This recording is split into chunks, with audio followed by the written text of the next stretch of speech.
இது ப்ராஃபிட் அவர் traders கம்பெனிங்க sir. நாங்கள் வந்து இவங்க கூட அறிமுகமானது எப்படின்னா பிஎன்ஐ மூலியமாக அறிமுகமானோம். பிஎன்ஐ மூலியமாக போகிறப்ப அங்கே ஒரு பிஸ்னஸ் சாப்டரில் வந்து இது மாதிரி மார்க்கெட்டிங் டீம் வந்திருந்தாங்க.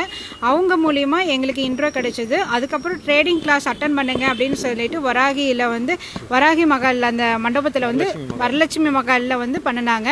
அப்போ வந்து நாங்களும் போய் அட்டன் பண்ணோம். அவங்க வந்து இது மாதிரி ட்ரேடிங் கற்றுக் கொடுக்குறோம், இன்வெஸ்ட்மெண்ட் இது இருக்குது, 1 லட்ச ரூபாய்க்கு 8% இன்ட்ரெஸ்ட் கொடுக்குறோம் அப்படின்னு சொல்லிட்டு சொன்னாங்க. சரின்னு சொல்லிட்டு நாங்களும் வந்து இது கேட்டுட்டு வந்துட்டோம். அதுக்கப்புறம் அந்த மார்க்கெட்டிங்கில் இருக்கவங்க எங்களை ஃபோன் பண்ணி டார்ச்சர் பண்ணாங்க. இந்த மாதிரி பண்ணுங்க, அப்படி பண்ணுங்க, இப்படி பண்ணுங்கன்னு சொல்லிட்டு எங்ககிட்ட பணம் இல்லை அப்படின்னு நாங்கள் சொல்லி சொன்னோம். அப்போ வந்து ராஜயோகா சீட்டு ஃபண்டுன்னு ஒன்று இருக்கு அப்படின்னு சொல்லிட்டு எங்ககிட்ட இது பண்ணி எங்களோட டாக்குமெண்ட்டை கொண்டு போய் அந்த சீட்டு ஃபண்டில் வச்சு அதுலேருந்து எங்களுக்கு பணத்தை அவங்களே வாங்கி கொடுத்து அம்சா, பரத், சரண்யா தான் மெயின் இதில். கவிதா இவங்க தான் எங்களை ரொம்ப இது டார்ச்சர் பண்ணினாங்க. அப்புறம் வந்து பணம் கேட்டோம்னா அந்த சரண்யாங்கிற பொண்ணு ரொம்ப பேசுச்சு. அப்புறம் கவிதாங்கிற பொண்ணு ரொம்ப பேட் வேர்ட்ஸ்லாம் பேசுச்சு. அந்த சார் எல்லாம் ரொம்ப எங்களை இது எப்படி பேசணுங்கிறதே இல்லை, அந்த அளவுக்கு பேசுனாங்க. சரின்னு சொல்லிட்டு நாங்களும் வந்து எல்லாத்துக்கும் பொறுத்து இருந்தோம். அவங்களும் ஸ்டேஷனுக்கு போய் கம்ப்ளைண்ட் கொடுத்தாங்க.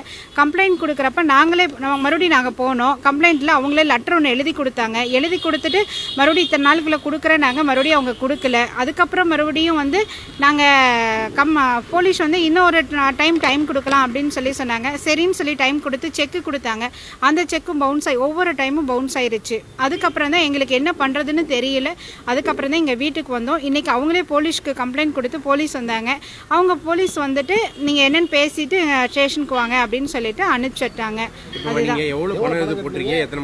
சார் நாங்கள் 14 லட்சம் போட்டிருக்கோம். 4 முறை தான் வாங்கியிருக்கிறோம். 8% கொடுக்குறேன்னு சொல்லிட்டு எங்களுக்கு கொடுக்கவே இல்லை. நாங்கள் இப்போ சீட்டை எடுத்து கொடுத்துட்டோம். எங்கள் டாக்குமெண்ட்டும் அவங்க கிட்ட மாட்டிக்கிச்சு. எங்களை சீட்டுக்காரங்களும் டார்ச்சர் பண்ணுறாங்க ஒரு பக்கம். நீங்கள் வந்து போட்டிங்கன்னா 1 லட்சத்துக்கு 8,000 கொடுக்குறோம், நீங்கள் அப்படி ஆயிடலாம், இப்படி ஆயிடலாம், உங்கள் கஷ்டத்தையெல்லாம் தீர்த்தரலாம், நீங்கள் வந்து அந்த அளவுக்கு பெரிய ஆள் ஆயிடலாம் அப்படின்னு சொல்லிட்டு அவங்க பரத்ன்னு சொல்லி ஒருத்தர் இருக்காரு. அவர் வந்து ரொம்ப எங்களை இது பண்ணினார், பிரெயின் வாஷ் பண்ணார். அப்போ எங்களுக்கு இந்த விஷயம்லாம் தெரியாது. எங்கள் வீட்டுக்காரரை வந்து பிரெயின் வாஷ் பண்ணி எல்லாம் போட்டு முடிச்சுட்டு டாக்குமெண்ட் இதெல்லாம் பண்ணி முடிச்சுட்டு பணம் வரல அப்படிங்கிறப்ப தான் எங்கள் வீட்டில் வந்து சொல்கிறப்ப தான் எங்களுக்கு இந்த மாதிரி விஷயம் பண்ணினது எங்களுக்கு தெரியும். என்ன வேணும்? எங்களுக்கு வந்து எங்களோட அசல் மட்டும் கொடுத்தா போதும், எங்களுக்கு வட்டி வேண்டாம், அசல் மட்டும் கொடுத்தா போதும். சார் 2 வருஷமா போட்டுட்டு இருக்கோம். 1 வருஷமா அலைஞ்சிட்டு இருக்கோம். சார் நாங்கள் வந்து சங்ககிரிட்ட இருக்கோம். நாங்கள் விவசாயம் தான் பார்த்துட்டு இருக்கோம். சபிதாங்க சார்.